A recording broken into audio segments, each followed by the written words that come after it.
Welcome, friends. Welcome to the End Evil podcast, where evil is the destruction of freedom.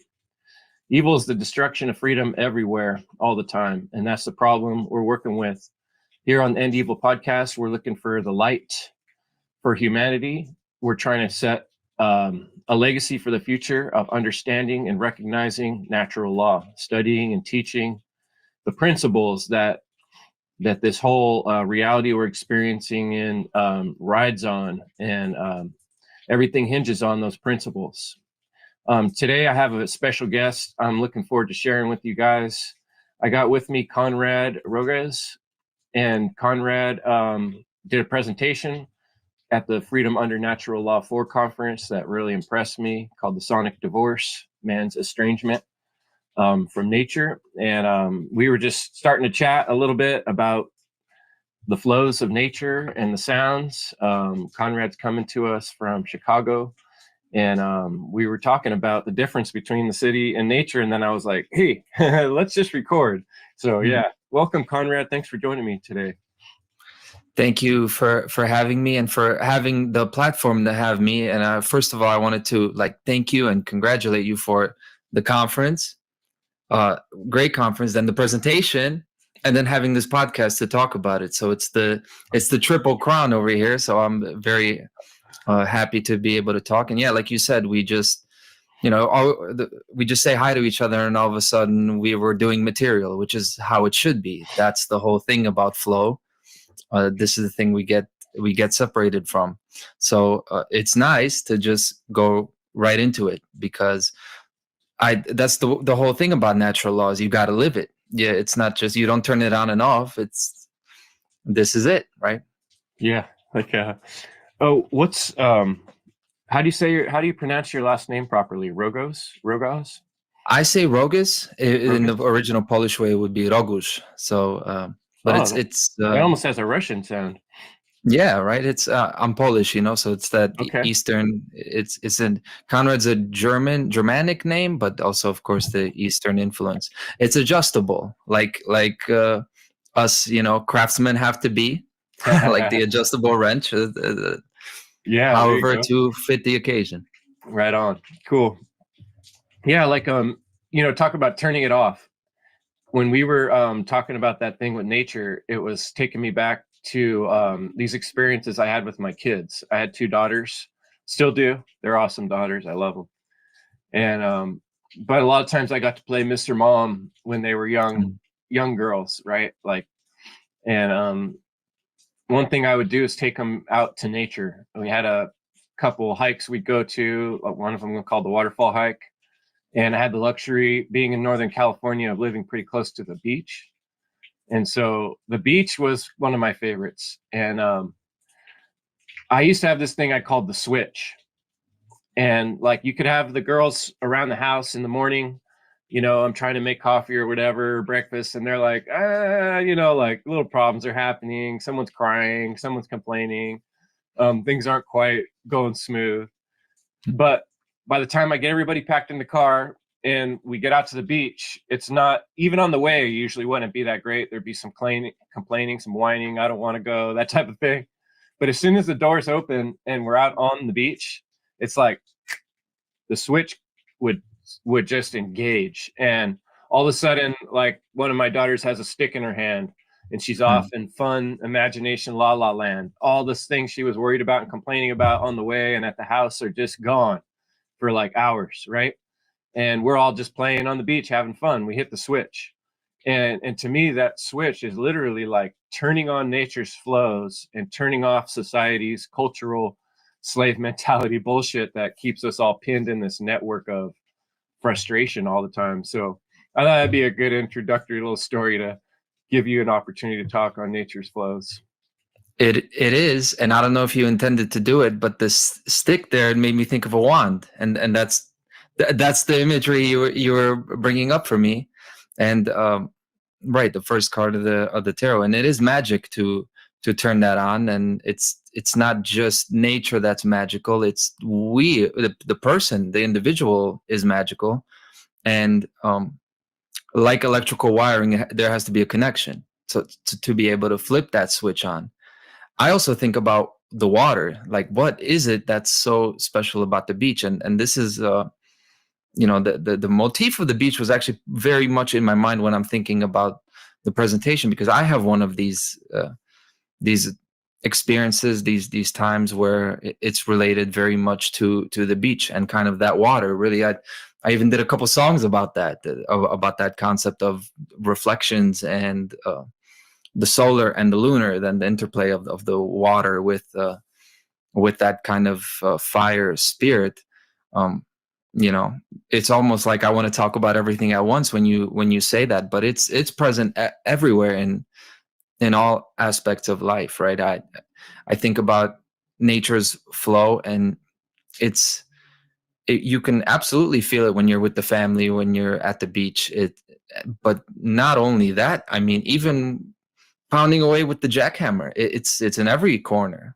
The only time, the reason we get separated from it is because it's this detachment worldview. We get so detached, right? Either stuck in our repetition, our rhythms, or approaching people like they're a million miles away from us, and we don't think of them as our family. We just think of them as strangers, right? And this is kind of what was behind the sonic divorce. I'm thinking of this separation, this uh, taking away of the medium, the thing that connects us, and then there is no sound without the medium for the sound to travel through it.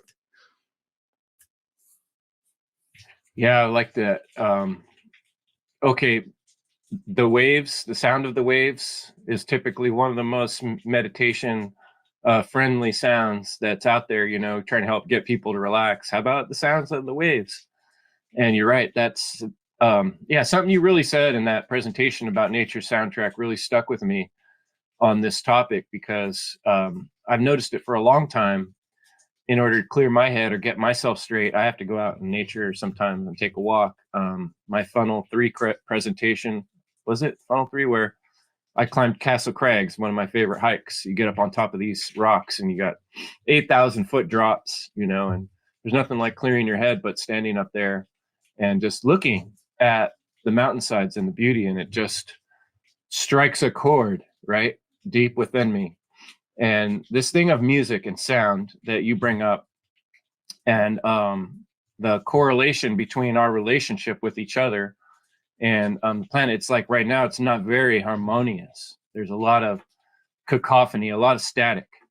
For me, like I love telling stories. I guess the Warriors were the ones that tell me, like, Chris, you're the old guy that tells stories. And so I realize it does come naturally to use stories as metaphors. And when I was young, rather than going off to college at 18, I joined a volunteer service, and I wound up working out in the Western Pennsylvania, where I was just surrounded by farms and not a lot of people.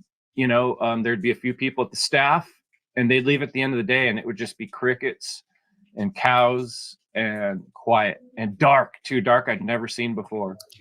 And when I came back to East San Jose, where I grew up, and spent my first night, I was just blown away by the sounds. The soundtrack is like police sirens, gunshots, people, cars, just constantly wah, wah, wah, beep, beep, noises all night long. A cacophony of not even happy sounding. That was one of the first time I made a connection in my head that the sirens sound like babies crying. It sounds like hundreds of babies crying. And then compare that to where I was in Western Pennsylvania, where the soundtrack is nature's meditation beauty, and you look at thousands, millions of people living packed in these cities, going to bed every night to that soundtrack of cacophony, of disruption. No wonder people are having trouble getting along. That's just one thing, So yeah. How's it sound on where you're at in Chicago? Pretty loud, right? I was going to say, it sounds like Chicago over there. It's so much for the Pacific, right? San Jose, but absolutely. I think about driving in traffic is just about the most frustrating thing, and that's not just the sound of it, but you think about the sound of the honks, the sirens, the honks, these things that they're intended to sound unpleasant, like an alarm or something. It can't be normal for us to exist in that like in a perpetual state of, I think about like hypervigilance with soldiers or people that they're constantly in a state where they're on high alert. If we got high alert sounds going on there, I don't see how we can function well under those conditions. But also, as we talk about sound, when you mentioned Western Pennsylvania, I actually thought about the sites, because when I went through there 2 years ago to Mark Passio's presentation and over there in Exton, it was the colors that blew me away. Those hills, and it was, this is around the fall, right? Uh, October. So that completely blew me away. So, we can focus in on the sound, but it's all five of the senses that we're separated from, a lot of us, being in the urban jungle or whatever kind of high stress environments.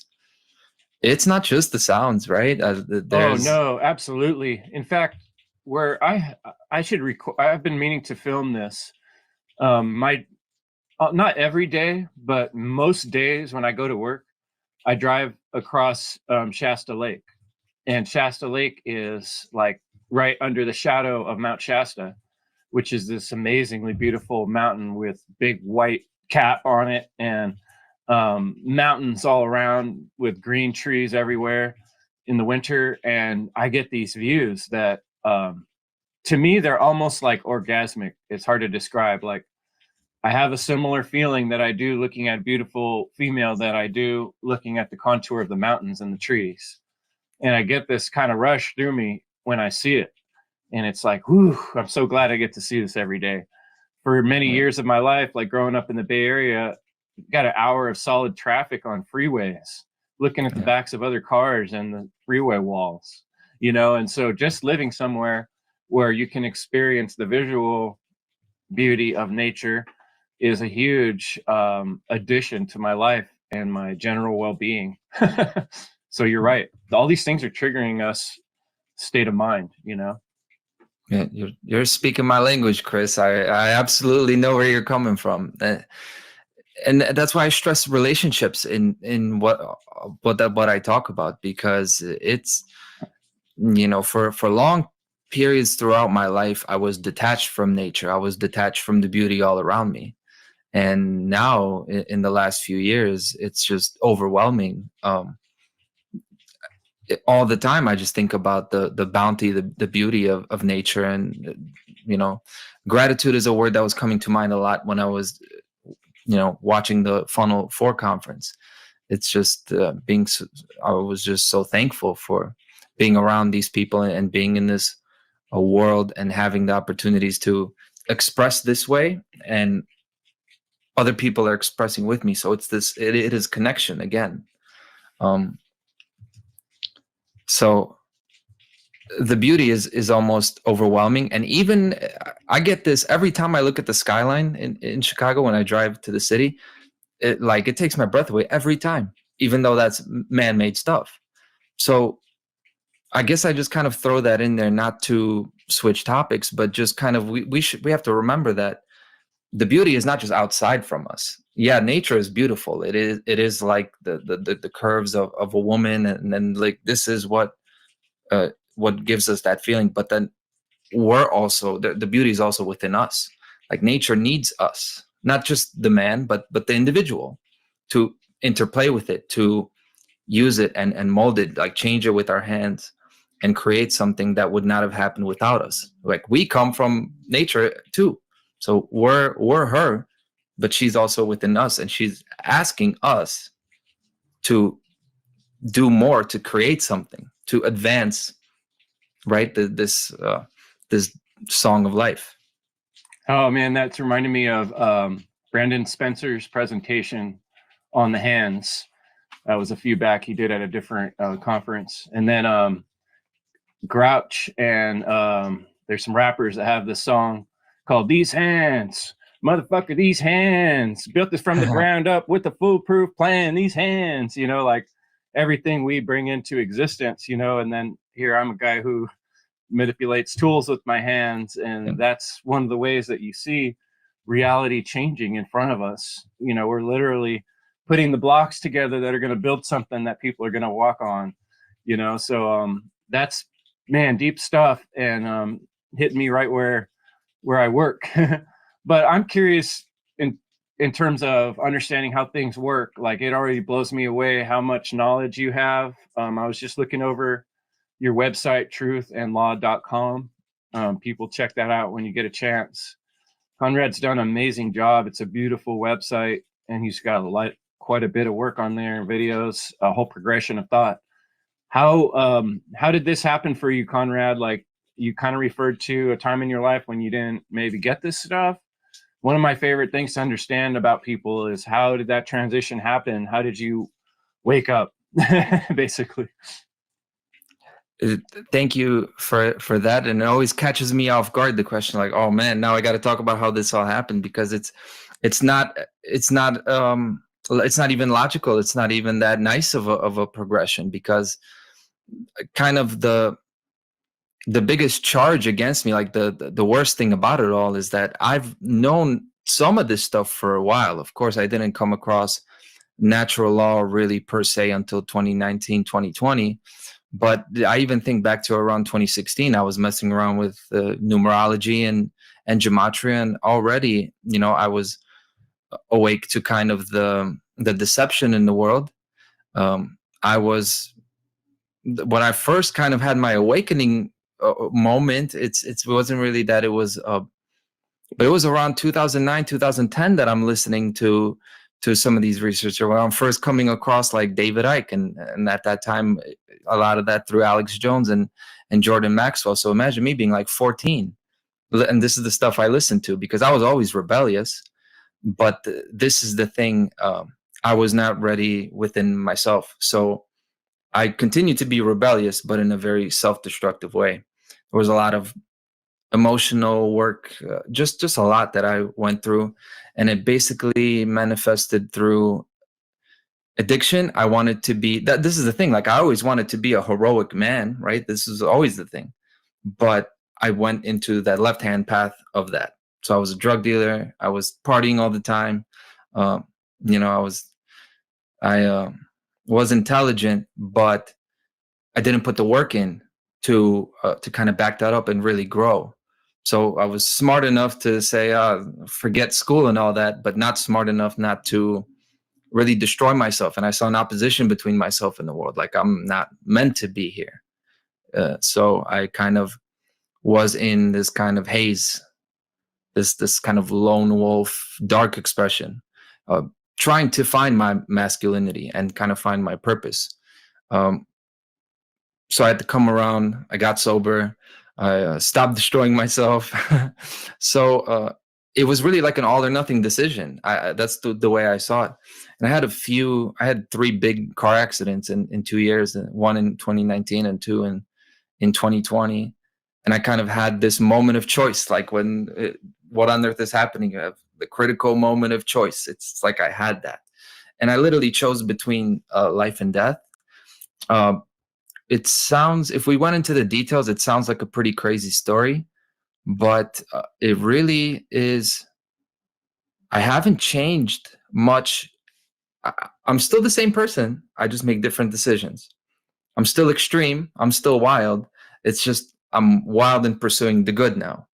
I'm still a thrill seeker. I'm still a pleasure chaser. It's just I chase long-term fulfillment, like real lasting pleasure. This is what we all want. So what can I say? I'm a crackhead for truth,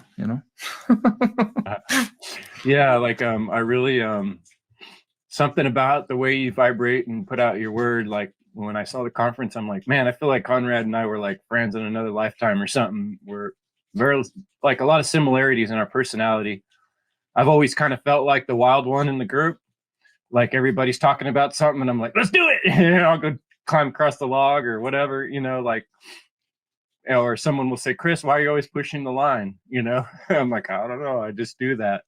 And it's funny to hear. I like the way you say active rebellion in your work. And like, rebellion's a good thing in a world that's gone awry. And I think a lot of young people are going through what you're describing, of feeling detached, feeling like they don't belong. I've heard so many young people say, I hate people.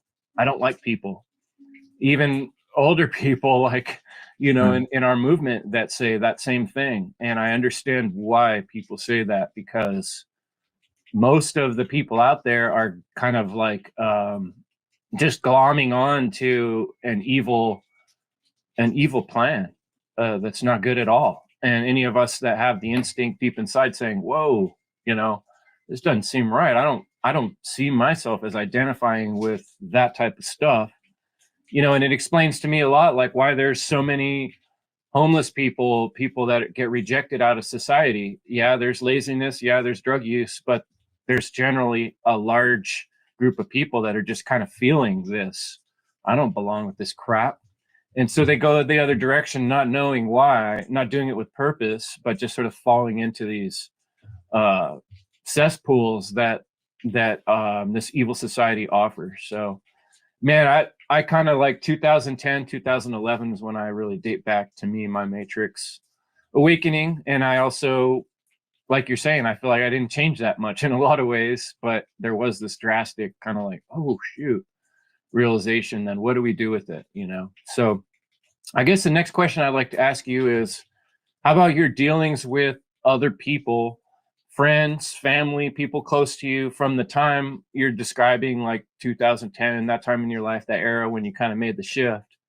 How did relationships change, and how have you dealt with people that don't understand what the heck you're talking about or don't want to hear it, and trying to deal with the relationship aspect of that change that's happening within yourself? Uh, so it's going. I guess it's a two-part answer to that, because a lot of the relationships that I had while, say, I was in my early 20s and teens, those relationships are all done because they weren't based on any shared values, really. We were just doing the same thing. So a lot of the people I knew at school, I don't have a relationship with them. So there really was like a flipping the switch of sorts. So a lot of those relationships just went away. As far as the people who have stayed in my life, I've been incredibly fortunate. Like, my family is moderately awake and receptive, and I know that's rare. A lot of, not saying that everybody, but a lot of people in this Polish community in Chicago, where there's a lot of us here, they're more kind of more. A lot of them are like very caught up in the conservative aspect of it now. Like, they're kind of lost in the sauce. But in general, it's not so much that I'm being alienated from the people around me. Some people around me, like people I work with, I'll be able to tell them about things that I'm working on, and um, they're somewhat receptive to it. Other than that, I know that's not the case for many people. Other than that, these are all new relationships that I've formed with people who think kind of similar to how I think. Or if we don't, there are plenty of people I know who maybe don't have the same worldview or philosophy as I do, but there are good things about them. So I try to cultivate those relationships even with people who, if you ask them what their philosophy is, it's going to be nothing like natural law. It's freedom may be a word that means something different to them. But I try not to push people away. I try to like cultivate relationships with them and find the good things about them, and find what we have in common, as opposed to kind of what is separating us. And everybody's going through their journey. Like, if you would have talked to me in 2019, there were people that talked to me. They said, "Hey, what are you doing? You're throwing your life away," and they were right, but I couldn't hear them. So everybody's going through that journey, and very important thing is just to kind of be there, to try to be reliable, try to be consistent. So that's, when you say relationships with people, that's what I think about. There are, not every relationship is different, and I have no problem with letting go of the ones that just, they didn't click in the first place. I got relationships with people that are completely based in shared values and everything, and then I got people that are kind of in between, and I guess the key lies in um, managing how much time you're going to dedicate, and whether it serves both you and the other person, right? Because it's not just what you can get out of people, it's what you can contribute to their life as well. Yeah, it's a lot about a value exchange. And I feel like that's where timing comes in. And when I re-listened to your presentation yesterday while I was working here in the garage, and you brought up timing, and I had to stop and take a note because I've always had the saying, timing is everything. I say it a lot at work. I find myself saying it there a lot. And timing is everything. When I think back to when I had certain realizations in my life that changed the trajectory of how I make decisions going forward, and there was a timing aspect. If I hadn't have heard the other information before I heard this current information, it might not have clicked the way it did right at that moment. And so I think we need to keep that in mind in relationships with other people.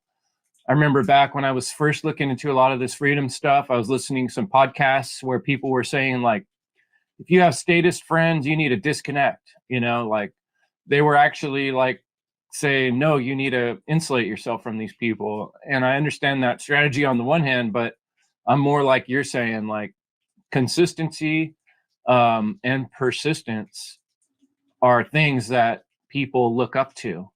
And if you can become someone who's trustworthy and reliable, then other people that may be misguided, or maybe I'm misguided, I have to keep that as a possibility in my head. Even however sure I am of truth, I still have to keep that possibility that there could be aspects or ways I'm seeing things that are misguided. Otherwise, how can I expect someone else to really fully listen to me if I don't have that openness to change a little bit, to adjust to what they're saying? And I noticed you really caught on to that adjustable wrench concept I brought up. So I know I have a tendency when I ask questions or when I interview someone to like bring up a whole bunch of stuff and then throw it at them, and they're like, I've got like 20 answers in my head. But let's just stick with timing for now.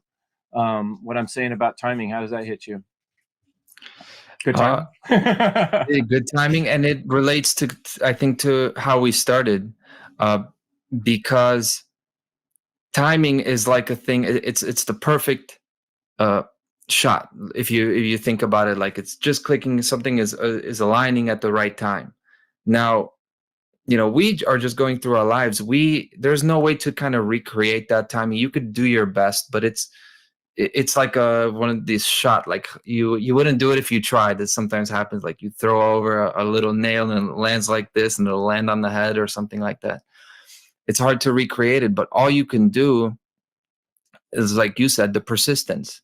So all you can do is just kind of be there and put yourself in a position where you're at least allowing that, I don't know, perfection or perfect timing to actually manifest. All we could do is just give nature a shot to work with us, right? It's not so much trying to force the right timing. Timing a lot is just about letting go. This is I focused on this a lot. This kind of flow state, what they call it.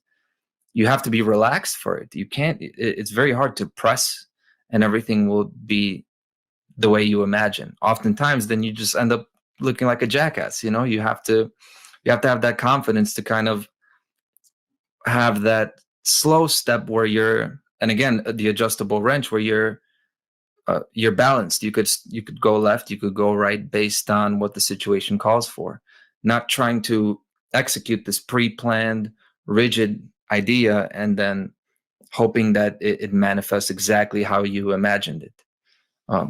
So like there's a lot of nuance. So when you say you throw out a million things at once, I feel the same.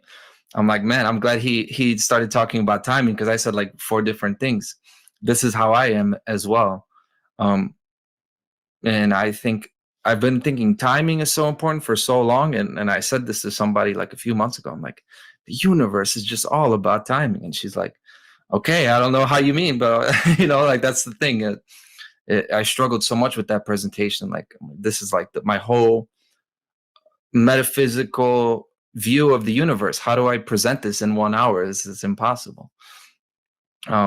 Yeah, there's so much And correspondence in things, and yeah, something I've described as quantum thinking is like when you take one thing, well, it's like a metaphor. That's why I tell stories. You take one thing and your mind makes a comparison to another thing on another level. It's finding 2 points like in a graph that correspond. Yeah, they're in different places, but they're a similar color or a similar vibration, or they have a similar aspect to them. And then once you open up that other dot, a lot of times there'll be 3 or 4 other levels that will start to kind of make sense. And I find myself in conversation trying to jump back between these different levels and trying to bring the conversation back around and make it make sense. And depending on who you're talking to, sometimes it's like, oh, you're making too many jumps there. It's like, well, I'm thinking in a quantum way, but it's sometimes difficult to form your rhetoric when you're doing that. Sorry to interrupt you, but yeah. no, that's that absolutely fits right in. One of the thing in your presentation, spiritual mathematics, which I also listened to last night, you brought up the Mandelbrot set, which I wasn't familiar with, but I am very familiar with this fractal idea, self similarity across scales, and people may say that the way we talk, like it's not linear. Well, maybe it's not linear. It doesn't mean that there's not a logical progression. Not everybody, it's not always the right approach, right, to talk about things in this way, but it is really cool and like amazing when you can talk with somebody who can kind of follow that. Because when I bring up timing, the other thing I was going to jump to is nuance. And even just as much as timing is important, the word nuance comes up a lot these days in how I think and how I convey, how I see the world. And there is nuance to it. So as soon as I start talking about the way I see something, it's like I see the other, it's like the sword that is double-edged. And I see the other half of it. And I think, okay, we just talked about how, like I just talked about how timing is important. So you kind of have to let go and let things manifest and not force it to happen. At the same time, we just talked about persistence. So you do kind of have to have this blueprint that you're rolling with, so that the person you're talking to, you're letting them, you're giving them that safety, that stability, that where you're trying to take them in this mental progression, giving them a chance to follow you. So you have to follow a straight path. You can't just be going like this all the time.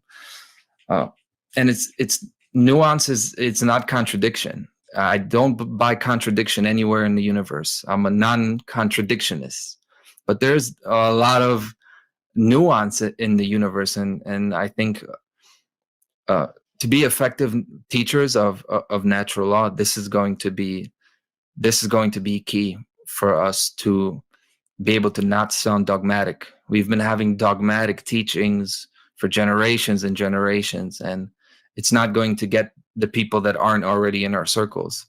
We need to be able to relate to them. We need to kind of let them lead for a little bit, right? Not just teach them.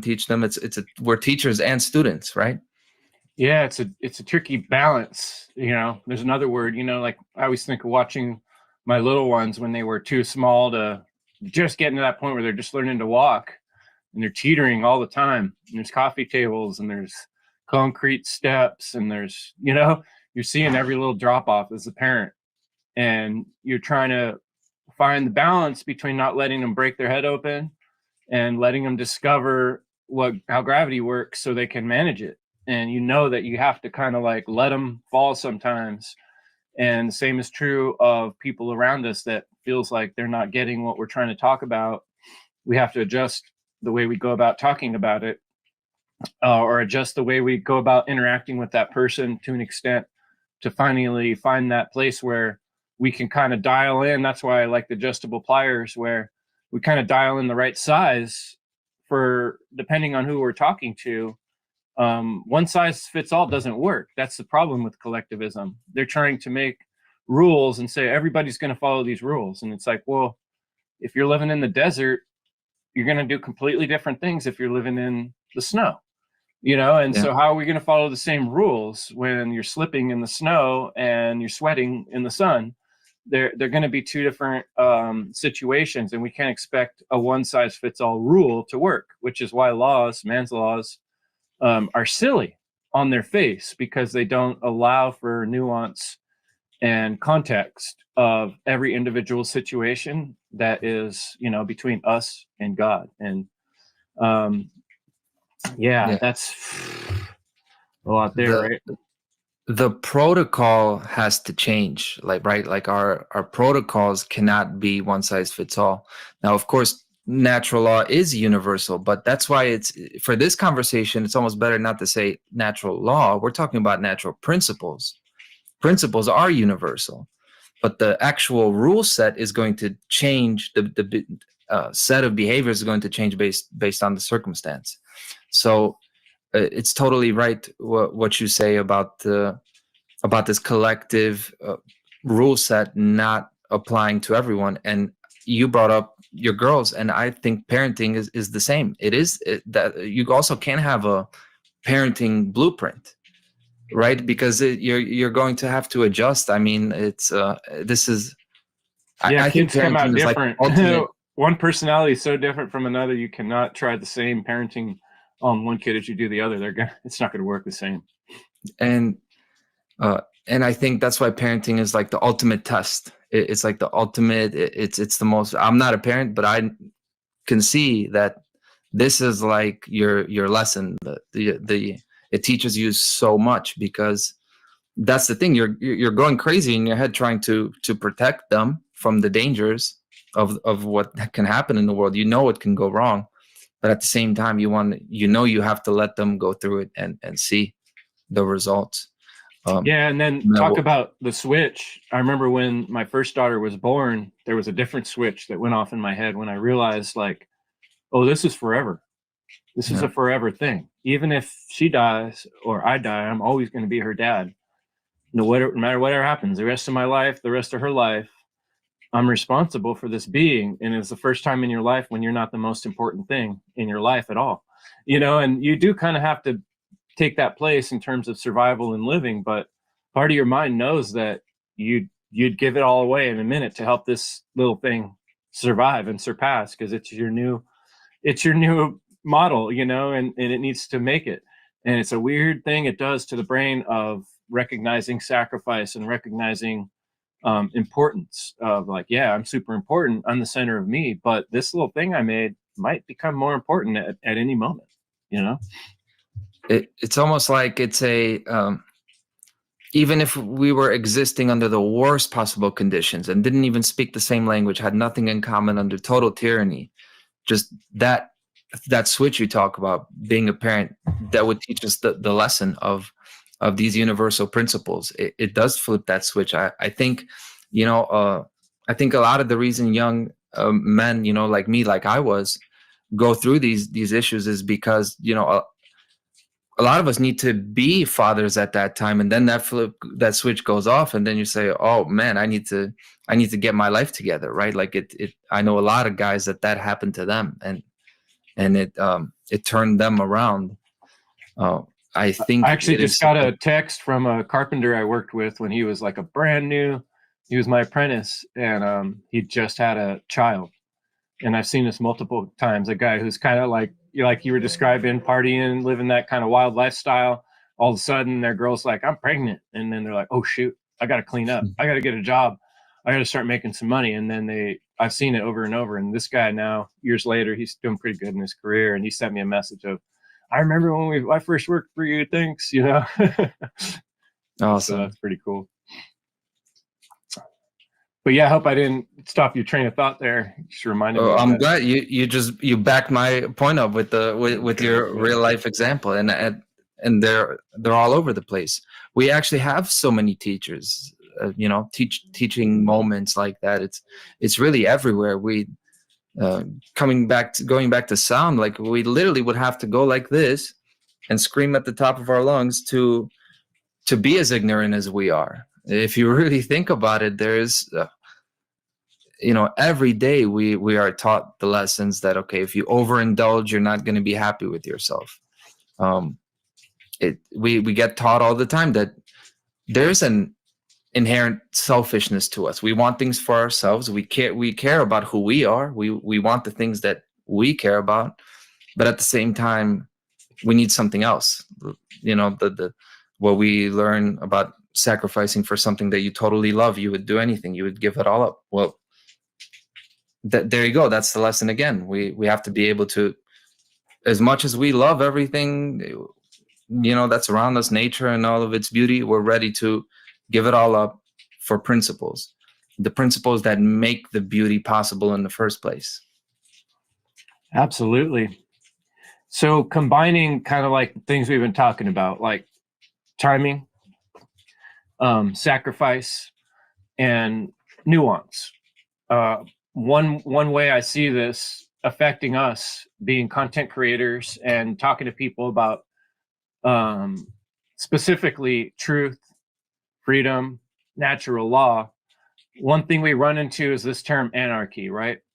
Where we keep finding people in our community or at the fringes trying to reestablish this word anarchy and say, oh, it doesn't mean chaos. It doesn't mean throwing grenades into crowds. It means no rulers, right? And I've seen over and over people kind of saying like, I'm an anarchist.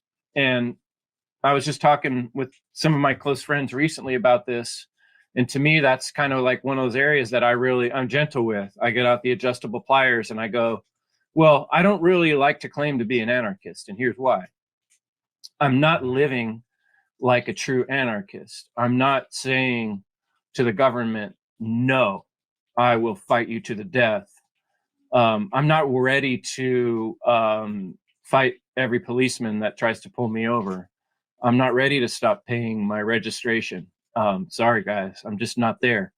And part of my realization is that we are actively in a system of slavery. And in order to get out of that system, it's going to require some teamwork and some better understanding of principles. And so in terms of timing, where I feel like we're at in the progression of humanity is we're not ready to be anarchists. We're ready to understand abolition. And so I call myself an abolitionist. I don't believe in slavery is a good way to live. I know it's not a good way to live. It doesn't matter what I believe. I know slavery is bad for us. I know that it's going to end at a certain point, like the book points out, the end of all evil. Slavery won't last. Nature won't allow it forever. And so it's a condition, a sucky condition that we're in right now that we kind of have to suffer through until more people come to this realization. So I really put the onus on the listener that if we want to make that transition, if we want to work in that direction, we have to have the philosophy of an anarchist, right? But that doesn't mean that I want you to get out your guns and start shooting authoritarians, because that's not going to be the action that's going to get us there. In fact, that's probably going to put us back.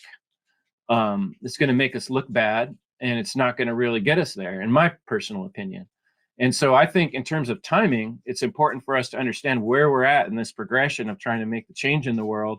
And my point is that we're still on a philosophy teaching and learning what natural law is before we can really get to the rhetoric stage of really like putting that wisdom into action as teams, as groups, as organized individuals. I'm curious your take on that. I like the way you break down that nuance there.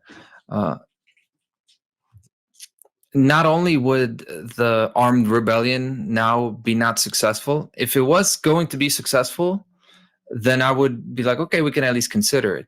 But the issue here is not even that. It's not that we have the tyrants and the abusers that exist. If we remove them, we're going to put the same thing into place in a few years and a few generations. Once again, because the change has to happen in the mind first. It's not the power that rules over us that puts us in this condition of slavery.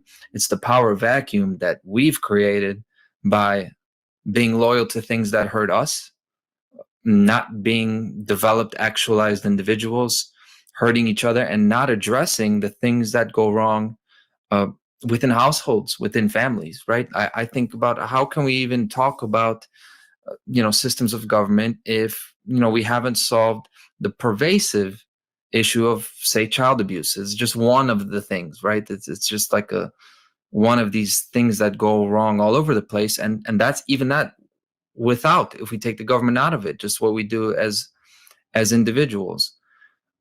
So I've said both. I've identified myself as an anarchist to kind of show that, hey, this is my worldview, and I'm not apologizing for it. I don't need any rules. All the laws are coming from the universe, and I can understand them, so I don't need any external authority.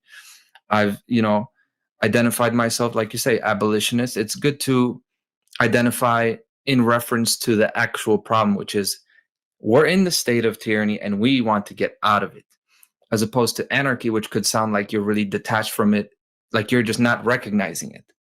It's one thing to not recognize the control system, but then also we have to say, okay, but the control system is here. It's got the boot on our neck. We want to get the boot off of our neck. Both of those are true. I've identified myself as an American patriot to make that point that, hey, I'm an immigrant here. I'm from Poland, right? But I'm living the principles of this country.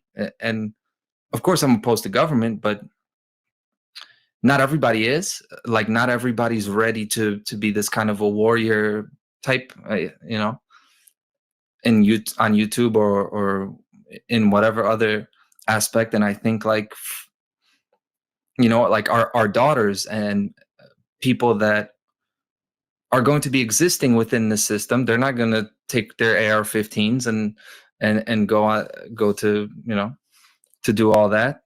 Why shouldn't they work within the system and appeal to put the pressure on government to do at least what they claim to do, at least follow the Constitution? Not that I'm supporting the Constitution, but I see us as we got to have a full frontal attack on the control system from everywhere. The anarchists, the abolitionists, the voluntarists, whatever we call ourselves, okay? Even the anarcho-capitalists. And,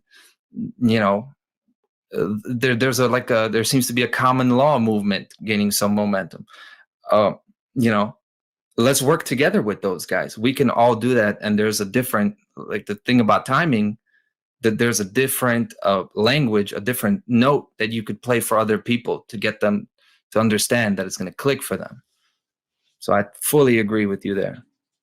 Yeah, and that's kind of where I thought maybe we go next is, kind of working towards the more solution. What are the notes we play? What are the songs we sing? How do we actually liven our friends, family, communities to recognize these principles? Like I thought of another, here I am, Mr. Allegory Metaphor Man. We used to have to clean this big giant concrete floor at the mess hall of this camp I used to go to, right? And you first went through with the dry mop and the brooms to get all the dust up. Yeah. And imagine if someone just kept saying, let's just mop.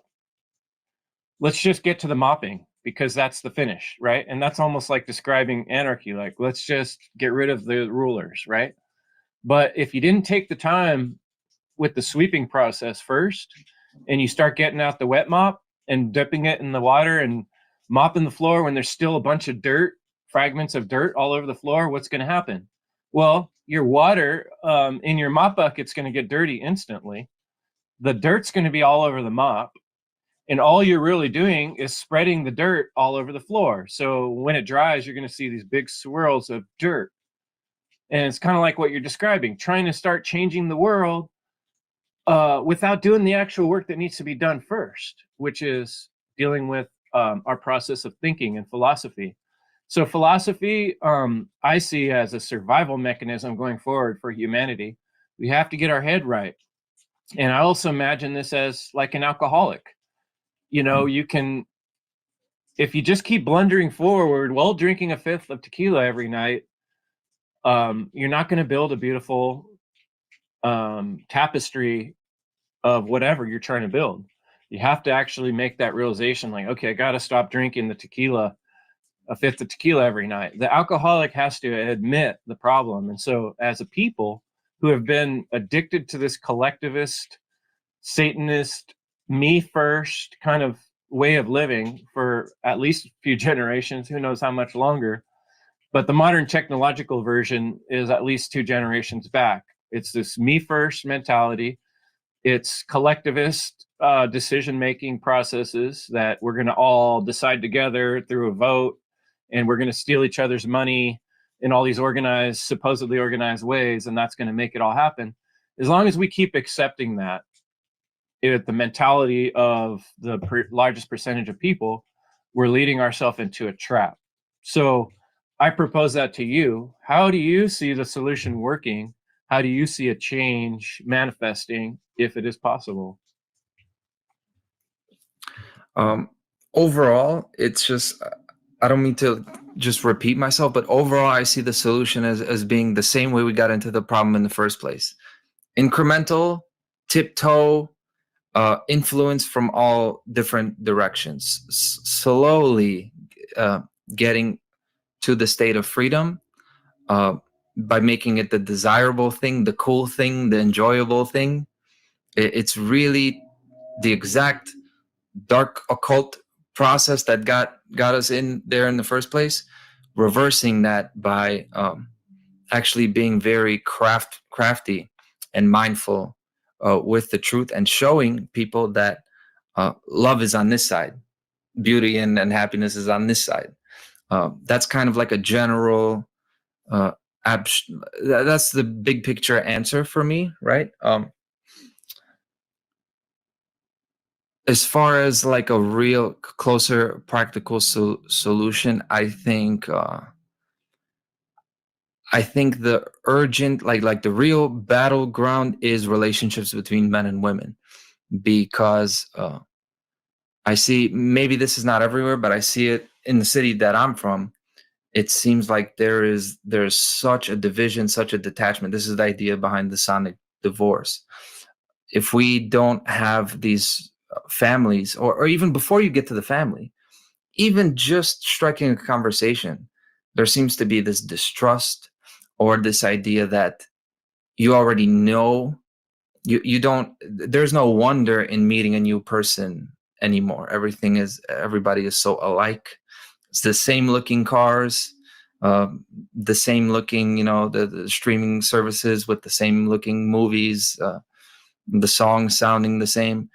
So for me, I stress relationships and that communication between people. And kind of to incorporate what I was saying before that as the big picture solution, I think we have to make it enjoyable. It's not just painstaking work. We're not going to get to freedom if it's just hard labor. It has to be rewarding too. It has to be enjoyable, and it is. It is. It's just we have to convey that message that it's not just a fight. It's not just constant war and then we'll be free. That doesn't resonate with people. People have a war. Is that what your track Hard Labor is kind of about? I haven't closely listened to the lyrics, but it just made the connection right now.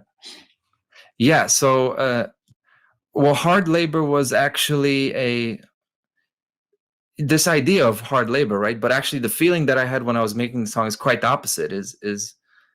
The hard labor is actually a play on words, like a baby kicking. The labor as in going into labor, for the woman giving birth to a child. So it's more so me actually enjoying this thing.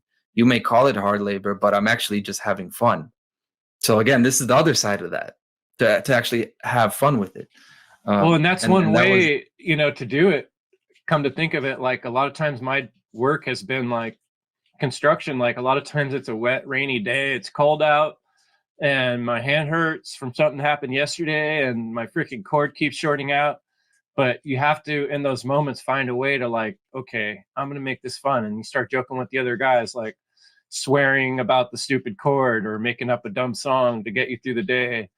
With the fucking broken chord, I did it anyway, and all of a sudden you cheer up, you sing through it, you march through it, and that's what soldiers have done through time. They sing and they march through the pain and the struggle, and that is the hero's journey. And sorry to interrupt you, but it's the best. That's exactly it. And it's so much. It's why you just start hum to yourself and say these ridiculous things. Sometimes I'll be working by myself and I think, man, if the homeowner decided to come by, they're gonna say, well, this guy must have lost his mind. Who's building my house? But that's that's what it is, that connection is always there. We just, the same kind of work. A lot of times, I love, like, I had a day a couple years ago where it was like 100+ degrees and we're digging a trench, but we could only do it by hand. And it was just like super hot. And I was like, Brutal. all right, let's have some fun. So I take my shirt off and just, and then again, I felt this like gratitude for the earth because it is so damn hard. I think of this as like like a woman, like, she's not making it easy for me, but, God damn it, like, I'm gonna, I could do this. I'm not gonna give up, and it is a magical thing, and you can make it enjoyable. The same kind of hard work, you could make it last forever in your mind, or you could put your mind into a state where you're actually engaged in what you're doing, like you're actually there enjoying it. And you can't enjoy everything you're doing, down to the way, you put the square, you make the mark, you measure it, you cut, you can have your own rhythm, you could make that fun. Or if it feels like you have somebody breathing down your neck, then it's going to be miserable. This is why a lot of guys, we don't like to work with the owner watching us or the boss watching us, and then it seems like everything is hard to do. This is the concept of timing. But we can get ourselves into a place where, well, good, let them watch. I'm going to show them how it's done. This is the thing. That subtle transition too, I've really seen in my life, like for most of the years of my life, like it's school where they're telling you, here's what you have to do, here's what you have to do. And I was always, like you were saying, I was always naturally rebellious. I didn't want to do it just because someone's telling me to do it. And sometimes I even like the project, but I'm slightly irritated that I have to do it. And the same has been true with work all these years, having to work for somebody, and then kind of getting that point in my life where I'm realizing, like, okay, if I want to go more in the anarchistic direction, I'm going to have to take responsibility for more aspects of my life. And so in the last, 5-6 years of my life, I've taken my work to where I'm in charge of my day. And when I work for people, it's me and them most times directly, not 100%, but as much as I can. And I'd say that adds a huge joy to my life. Like today, I just wake up when I feel like it most times, and no one's going to snap the whip. You know what I mean? It's only me that's like, shit, I should have worked more last week. Yeah. And I think that, so there is a merging of this philosophy and then living it in real life, but it really takes hard work. Like I had to work 2 jobs or 3 jobs for a while to get to that point where I could have that certain amount of freedom. And even there, I'm not doing that great financially always, but I'm happy because I'm doing my podcast. I'm doing interviews with people like you, and I get to make decisions in my life. Anytime where we have to make decisions and there's some coercive force, our heart's not going to be in it the same. It's just how we are as beings. So. And you don't just do that. You made a epic conference that inspired now Natural Law Music Festival, which is I wanted you to talk about that. What's going on with that? You and Gary and Jerry, is it Jerry? Jerry, yeah, Jerry? And a few other people that we've got helping out.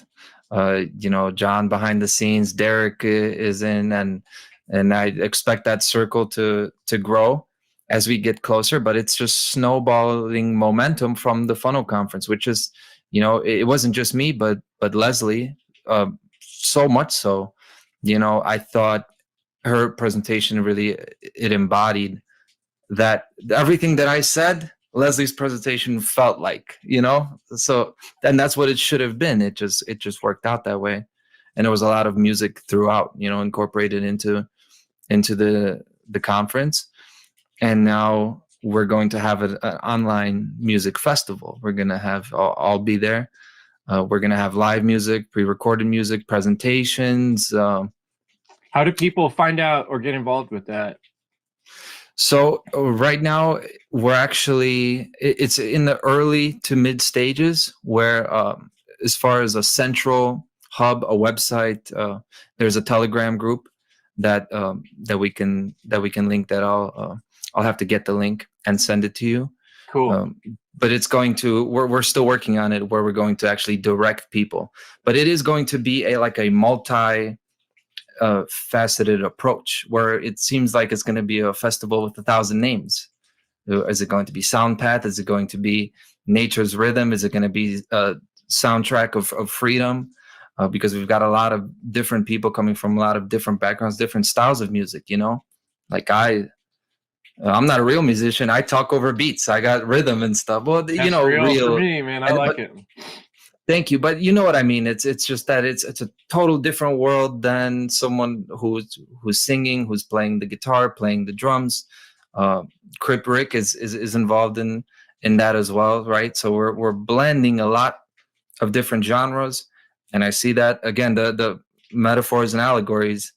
It's just like how we get to the state of freedom. You got people that they don't have to speak the same language, but they're feeling the same energy, the same sound. We're all trying to get to this thing. Everybody's getting to it in their own way, and so we're looking to really capitalize on that and have a song to. We already have the philosophy. Now we're going to put the music there to accompany the philosophy, our worldview, natural law, and everything that we care about. This is another thing. It's just like another chapter in all of our stories as these content creators. You know, this is I think we both feel the same way. This is not just about us, but this is a story about us too. It feels like our lives, that individual journey, the heroic path, or however you want to define it. We're not just discovering the truth about the universe, we're discovering the truth about ourselves. And when you look at art and music, it is that kind of manifesto, that expression, showing where you came from and your experiences that are going to be totally unique to those of someone right next to you. But at the same time, it's going to show how much you have in common, not just your differences. So I'm really excited about that. Yeah, I'm looking forward to that. It's actually, for years I've done some songwriting myself, and it's been a while, like since I got more into the podcasting, I've kind of put that aside and my guitar's just catching dust. But I actually had out my little music making iPad the other day, and I was actually using that beat that you put in your presentation, and I was like, I wonder if I can make up something to this, and it's kind of got that juice flowing in me again. But everyone can express in their own unique way, and I do think like that was one of my biggest takeaways from Humanity Rising, the Funnel 4 conference, is that like since I started doing the work of podcasting, talking about natural law, I remember when I first started out, I did like a series that was very logical. It was very left brain, thought out. Like first we need to talk about value, and then we need to talk about interconnectedness, and and I'm realizing that left brain approach is great for me to think it out and figure out my rhetoric. But as far as the listener, people are more easily drawn into something through feeling and emotion. In fact, we study marketing people make decisions almost always from their heart, from their emotions. And so I think in terms of marketing, selling, getting this message out to people about natural law, freedom, truth, I think our creative expression is that level of mastery that we've already studied the left brain process of getting to these conclusions, and we understand the rhetoric in our head, but now we're able to kind of freely express in a repetition, in a flow, in an imaginative self way that's unique. And that's where you used in your presentation that I really appreciate too, like your unique imaginative creative expression really brings out that divine part of the universe that someone can relate to and be inspired by and light that fire and get their hands moving. So yeah, thank you. I'm pretty inspired by that, and I'm glad to see people connecting, and that's what it's all about. Thank you. Yeah, I think it's crucial to show that a creative part of yourself, because also we want to show people that we're not just like a professor. We're not these icons that are going to just spit out all this knowledge. Like people have to relate to us. We have to relate to each other. So this is the thing about music is, you know, you might make mistakes. You're going to show a part of you. It's like very much bearing your soul and exposing your emotions. It's always a risk. There's an inherent risk anytime you're going to, you know, reveal the innermost things about yourself. But when you do it, this is how we show that we're real. This is the advantage we have, that hey, we're actually the real deal. So you can check, you can verify for yourself. In a world where, you know, online there's a million things, and sometimes it's hard to tell. You know, this guy's saying the right things, but it just doesn't feel right. So this is our, you know, this is our authenticity that we bring to the table. Another awesome word. I like that you use authenticity. Yeah, and by keeping our face and our names out there, I think that's part of the thing that I really appreciate. The content type of creators that we look for the Funnel Conference are people that are doing what you're describing, that are really just bringing it straight from their heart. Like, I'm Konrad Rogoz, and here's what I have to say, and here's my rap. Take it or leave it. You know, it's like you're just opening your heart to people, and if they don't want to hear that or take that, that's their hard, callous decision. You know what I mean? It's a very heart opening, welcoming thing that we're doing for people, you know? Yeah, starting with a very simple thing of just first name and last name, regardless of what that means to you. Like, imagine if Nikola Tesla was like Nico Nico Lights or something. You know, why this has never happened in history? Why do we now insist on anonymity and kind of putting on a face? You know, Avatar. Yeah, and there's a They're lot getting of us that. used to it in so many ways, right? MySpace, Facebook, all these things have been training us. Your little thing on your phone that shows your, you know, is that you, or is that a projection of you? Yeah. Well, that's a nightmare, you know. Imagine you meet somebody, you meet a girl, or really like a girl meets you, and then it's all good and nice, and then you actually meet, and then you go home together, and it turns out this guy was not what he was saying he is. Why do we do that? That's the worst. Yeah. This is what destroys the world more than anything, right? Like so duality and polarity. How do you meet? You know, that's something I asked a lot. How do you meet somebody in a romantic relationship when everybody's wearing masks? You know, you can't even see a smile, and you're supposed to date someone. Like, how's that gonna work? Yeah. The halt to humanity's progress. Yeah.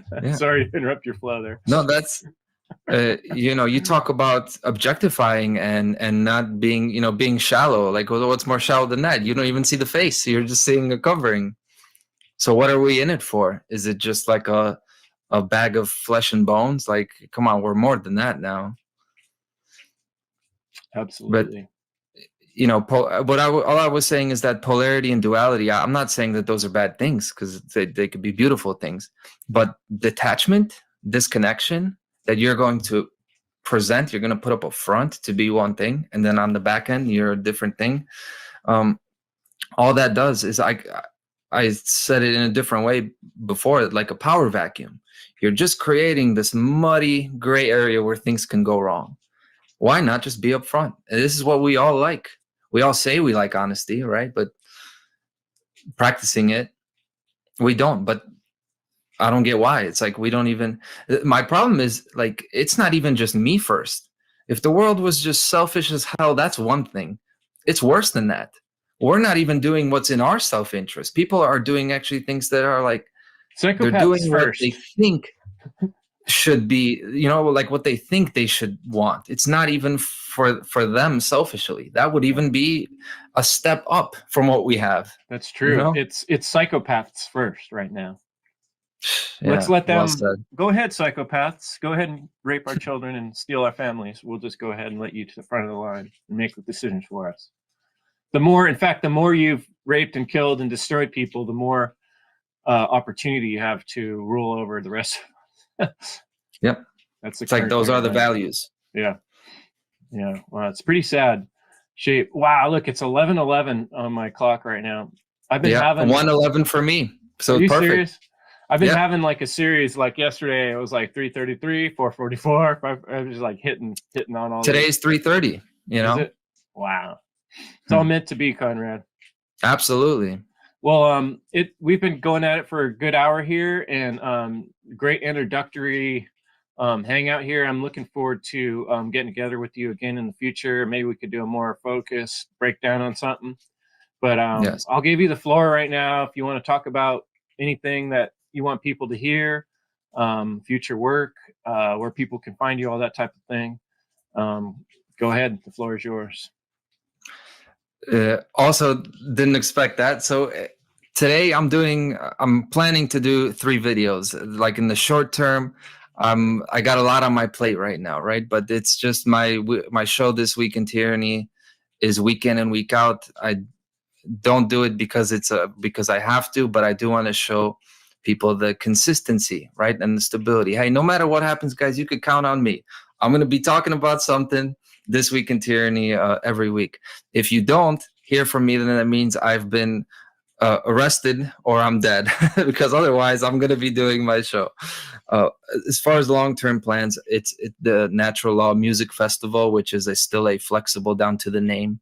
That's Freedom Soundtrack Festival is coming in this fall.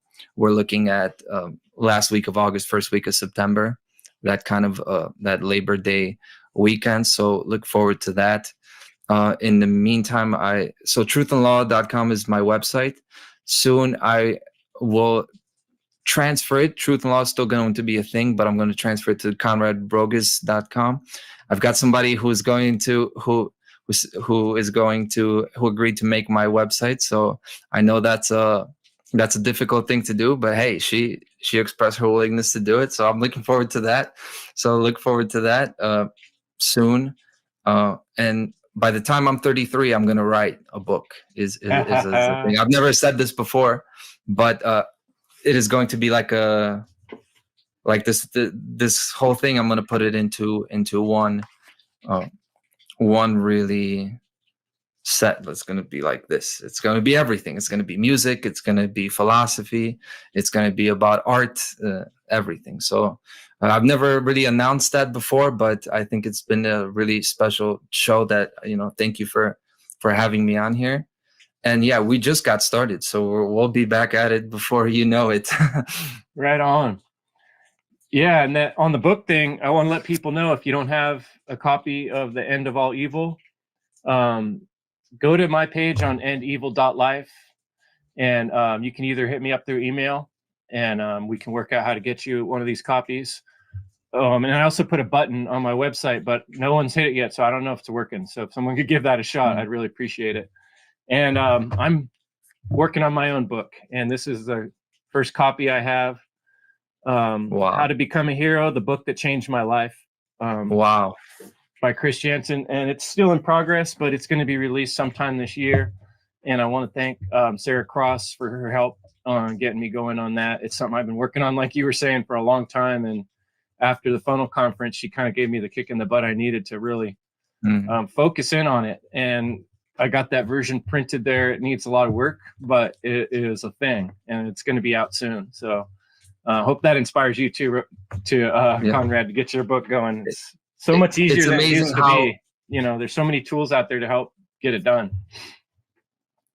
So you already gave me the floor, and now I'm jumping in again. I just thought that it's amazing how women bring out the heroic in us, right? Yeah, and actually we were talking about social media, for years I stayed away from it. I actually had a flip phone. I remember in construction, I kept getting mad because the other phone would flex in my pocket and weird things would happen. It would call people or cancel people. So I went out and got a flip phone. This is the most simplest one I could possibly get. And I just rocked that for a while. And then it was towards the end of that when I finally realized, like, oh, I should use Facebook to find other people that study Mark Passio's work. And I started a group there. And that was how I met Leslie Powers, who is, the most beautiful, awesome woman. And we spend every day together, and that wouldn't happen if it wasn't for that weird CIA control device called Facebook. So, like you said, it's a sword. It's all in how we use it. And just because it's an evil device created by psychopaths does not mean we can't find a way to grow love out of it, because this universe is made of love. And it all comes from the divine source. And so those of us that recognize that, it's hard to trip us up once we're locked on. So no, I'm so glad you're locked on, and the way you talk about your commitment, and that's how I feel too. We got to be persistent, and we got to keep at it, and let nothing stop us. Not even death. I'll come back again. I'm gonna haunt you people with freedom and natural law. All right. You get the final word. No, I'm not topping that one. That's awesome. There you go. Thanks so much, Konrad. It's been a great chat, and I know our folks out there who are watching are really going to appreciate this. Check out Konrad's website and go to freedomundernaturallaw.com in the meantime. And there's a link to Telegram group, and there you can find out about, until we get that link together, about the music, Truth in Music. At least you can find us through the tap link, the Freedom Under Natural Law tap link. That's where it all kind of sprouted from, as I recall. And I'm sure we can get the link somewhere in this or future. But great chat. And evil is the destruction of freedom, folks. Let's pass that word along, and we'll see you next time. Thanks much. Thank you.